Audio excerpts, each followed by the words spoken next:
Good morning, and happy Cinco de Mayo.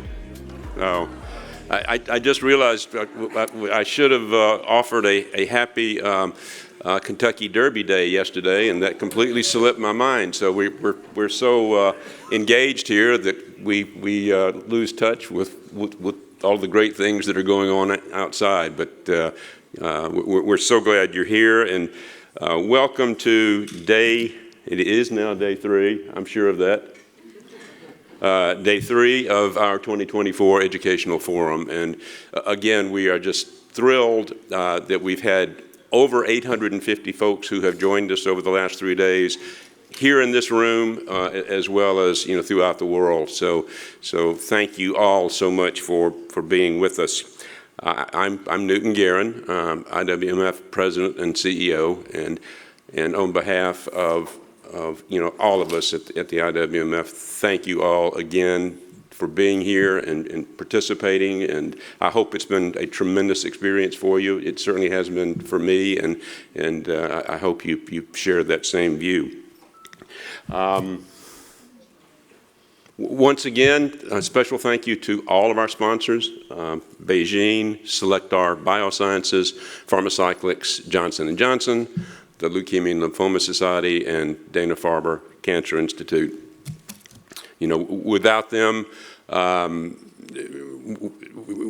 with them, let's just be forward-thinking. With them, we've been in a position to really put on what I think is a world-class event, and at a very nice facility, and have good food and good fellowship, and so we're certainly appreciative of their not only financial support but being here with us, over the course of the last 3 days. So now it is my really honor to introduce someone who probably, here again, does not need an introduction, Laurie Rude Betts. Laurie, for the few of you who may not know Laurie, she is the founder of the Ben Rude Heritage Society, and she's with us today to tell us a very special story. So, Laurie.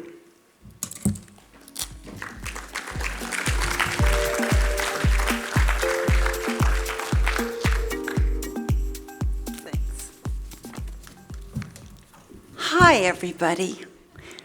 It's so good to be here with all of you today, and I want to offer my apologies to those of you for whom this is not your first forum, because I have been in front of you year after year after year, and I always say that having attended forums since 1997, I've only missed one in-person forum since then.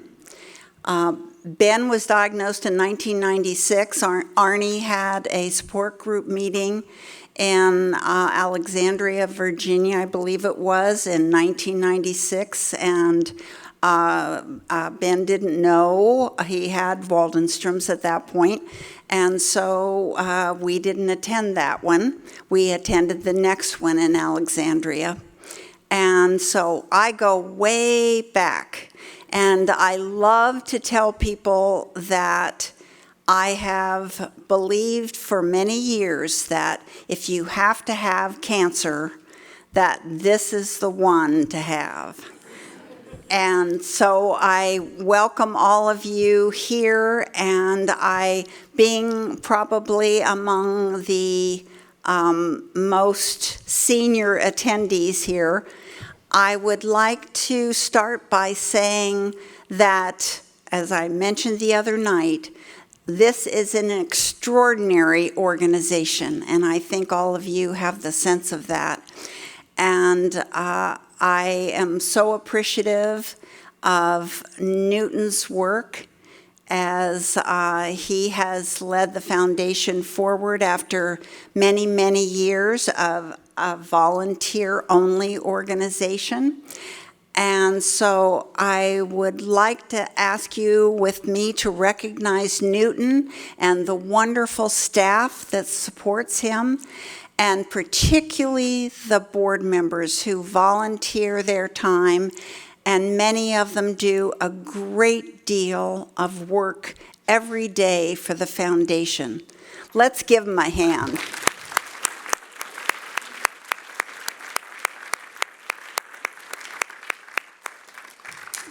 One of the messages I deliver most every year is that Ben was someone that truly made lemonade from the lemon of getting WM, because he got involved. And I mentioned those board members. And there are many, many volunteers out there that I'm sure you come in contact with. Some of you come in contact with them every day. And they, I believe, have also discovered that, as Ben said, when you help others, you enhance your own life. And I think that it's important that we not feel like victims of cancer, that instead you feel empowered by it to broaden your life and make a different life for yourself in many cases. So as you go through life, I encourage you to think about, what can I do that will get me out of my head and have all of that energy I'm devoting to thinking about my cancer, and maybe thinking about how I can serve others. And one of the ways you can do that, and I'm here to represent it, is by becoming part of the Ben Root Heritage Society. And we're here today to recognize those who have included the IWMF in their estate planning. It was my very great pleasure to be informed in 2008. Newton calls me the founder, but actually I'm the figurehead. The board in 2008 decided to name the heritage effort for Ben, because that would be very like Ben to want to be a part of something like that. And in that time, there have been 170 members who have been a part of the Heritage Society. Over 4 million has been received in 45 bequests that have been realized, and that $4 million has been used well by the foundation. And we have commitments for $12 million. And the gifts range from $100 to $1 million. So no opportunity is too small that you could take to become part of this. And as Carl calls it, it's paying forward. Because you are here, you're representing those who are in the WM community. By the way, Ben, who did not die of Waldenstrom's, he died of another deadly lymphoma, would want me to say that by being here, you are taking action. You are becoming better informed. And so it's important to feel in many ways part of the foundation. And just remember that every single thing you do for the foundation is a gift. There are various ways to be giving your future monies to the foundation.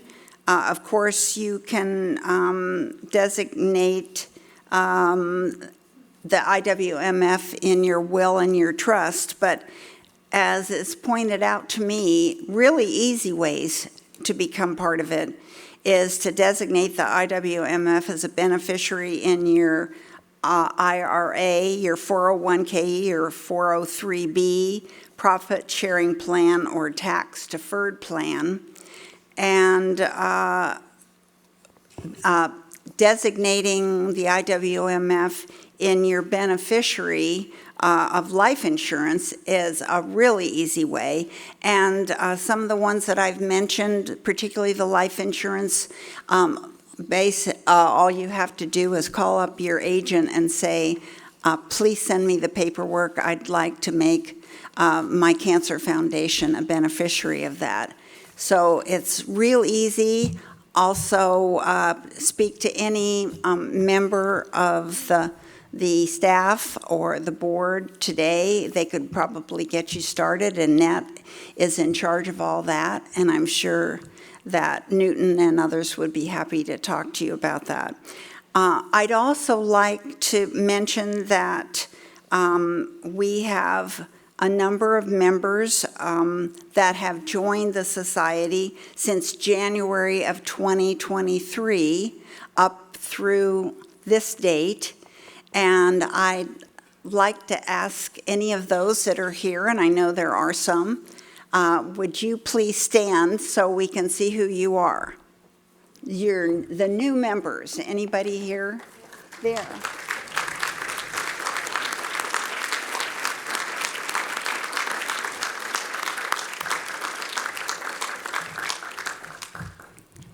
And Jennifer just stood. Jennifer's been a friend from the beginning.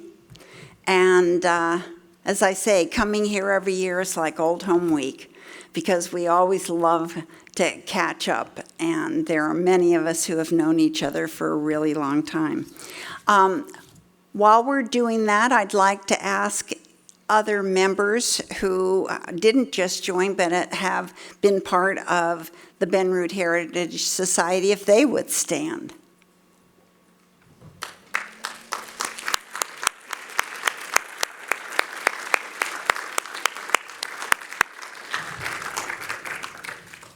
Newton's going to talk to you a little bit more about the easy ways that you can become financially part of the IWMF. But I want to say I hope you all have a wonderful year, and I look forward to seeing you again next.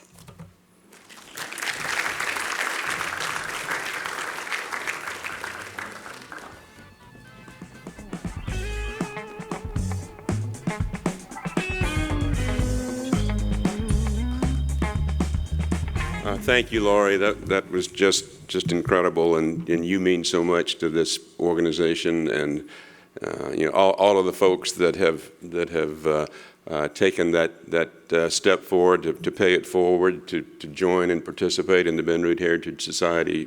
We certainly appreciate it, and I think you can tell by everything that we've heard this week that your investment, your gifts will be very wise investments, so thank you all.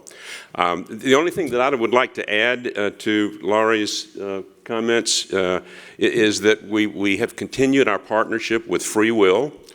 Free Will is an online resource that provides all kinds of information about estate planning. It can provide support, can answer your questions, and also can provide an opportunity, if you're so inclined, to complete a will online and designate the IWMF or any organization that you may choose as a beneficiary. So if you haven't experienced Free Will, I just would encourage you to check it out on IWMF.com. So thank you for that. So now I'd like to call on Carl Harrington back to the stage. Carl is, as you know, the vice chair for fundraising for the IWMF, and he and I are going to talk with you a little bit about the new Accelerate the Cure campaign. So, Carl, step right up.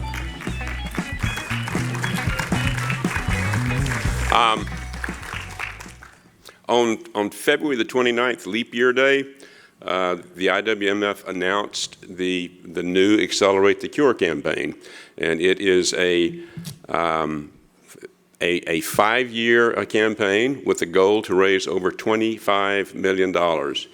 And the real intent here is the money that is generated will be used to support our ongoing information, education, and support programs, but also allow us to continue to expand our investment in research and scientific discovery to ultimately bring us to better treatments and ultimately to a cure, as we heard about yesterday from so many folks. So there's a little brochure on your table, so I would encourage you to take a look at that, take it home, check it out, and it I think will give you some details that Carl and I may not capture today. So, Carl, I'll move over and try not to fall off the stage. Okay. Well, that would be exciting. Yeah, that would be. Okay, so we're doing a tag team match, and I tried to get Newton to dress like that, but I couldn't convince him to do it, so we're dressed like this. But you can imagine us as a wrestling tag team match, okay? So he's clicking because that's beyond my capabilities. Go ahead and click. So in 1943, Dr. Waldenström's first discovered our disease. Progress was rapid. Go ahead. Now just wrap it. In 2002, a mere 59 years later, we defined what WM was. Now, in between, Arnie Smoko did start the IWMF in 1994, and in 2000, we did start fundraising. And that fundraising actually contributed to all the things that will happen, but it only took us 59 years to figure out what our disease was, to name it, identify it. We've been progressing slightly faster since then. In 2011, you heard from Dr. Trehan about the discovery of MYD88, which we all know about, which controls a druggable pathway, which is a huge deal for us. And in 2012, this is important, we stopped talking about this for some reason, but in 2012, there was the first breakthrough therapy designation for WM. This was in all of cancer, not just blood cancer, all of cancer. It was a new designation by the FDA to accelerate development of a product. And based upon 63 brave people in California and in New York and in Boston who were part of the first ibrutinib trial, we received this breakthrough therapy, actually Dr. Trehan did, for ibrutinib, which meant in 3 short years is that short in product development time for drugs, we were approved by FDA. You saw those things that Ansel and Trehan were doing where we used to be the kid who borrowed other people's drugs. We got our own. And in 2021, we got a second one. Now, there are over 7,000 rare diseases in the United States. We're one of them, and fewer than 10% have an FDA-approved drug. We've got 2, and that's because of the research we've done, we've funded, and you've donated the money to make it possible.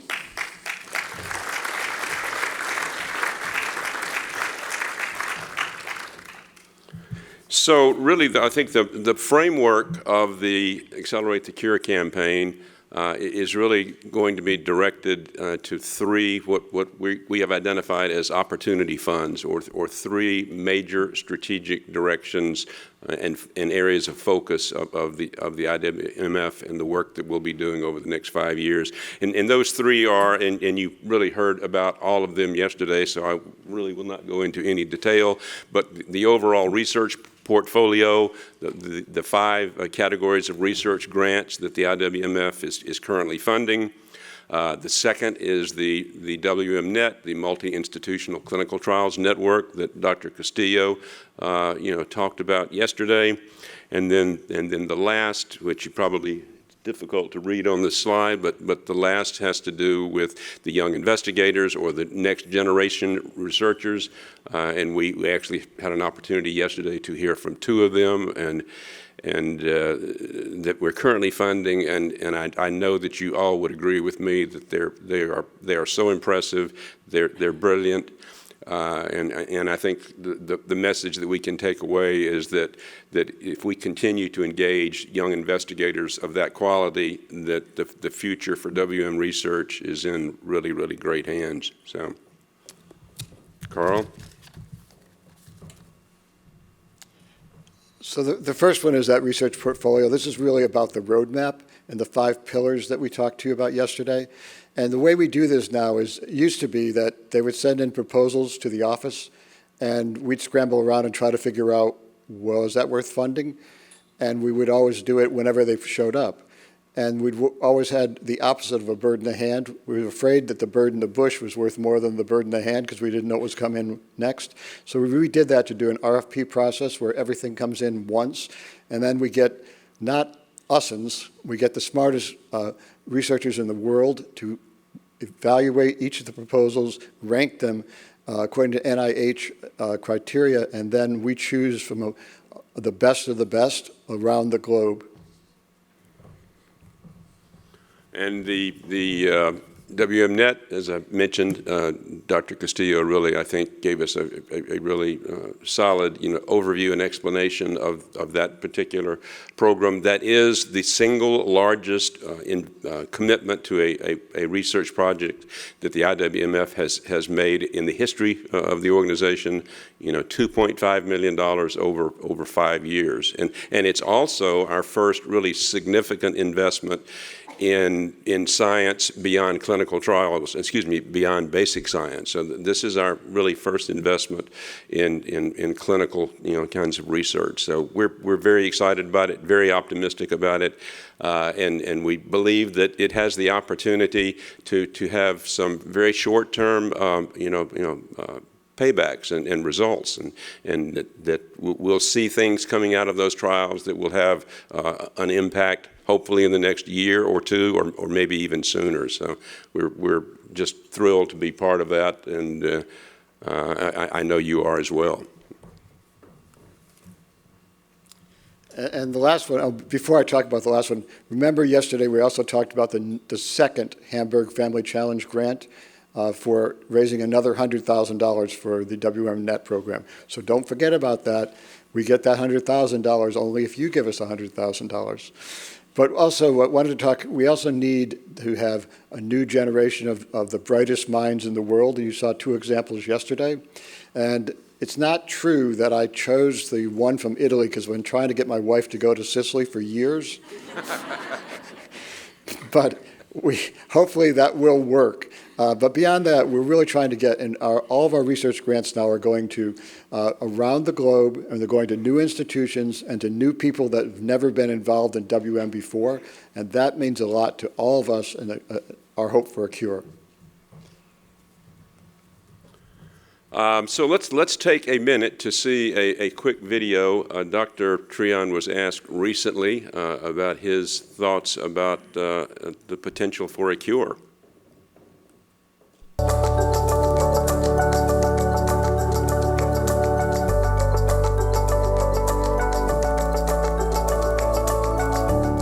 Is there a hope for a cure? Well, I have to tell you, when I first started working in Waldenstrom some 27 years ago now, I used to answer this in a very qualified way, and it was because we knew very little about the biology of the disease.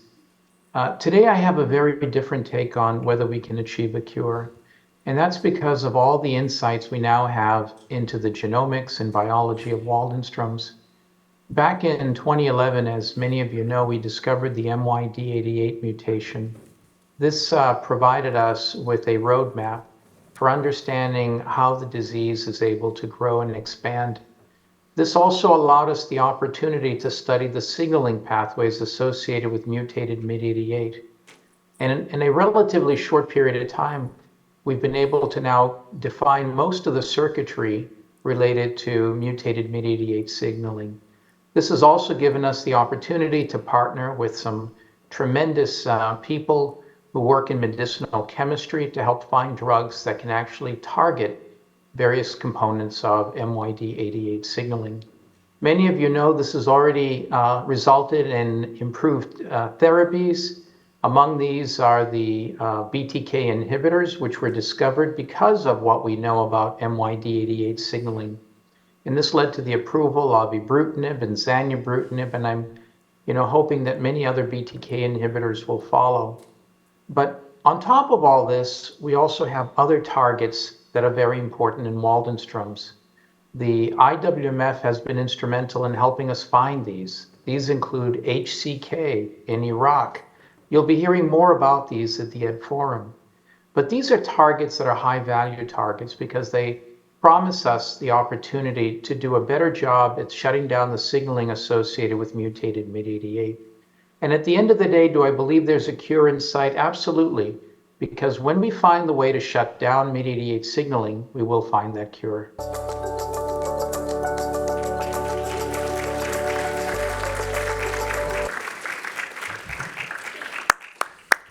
Okay, so how many people in this room want to find a cure? Okay, good. All of your hands work. We're trying to raise $25 million over the next 5 years. The very first time we had a fundraising program was before my time. Laurie will remember this. But our program back then was to raise $5 million in 5 years. We want to raise $25 million in 5 years. So what I want you to do is look at the person to your left, look at the person to your right, look at the person behind you, or in front of you, whatever. And now look at yourself, because we're expecting 100% giving. There's not very many of us. There's 1,500 a year. We get zero money from the government.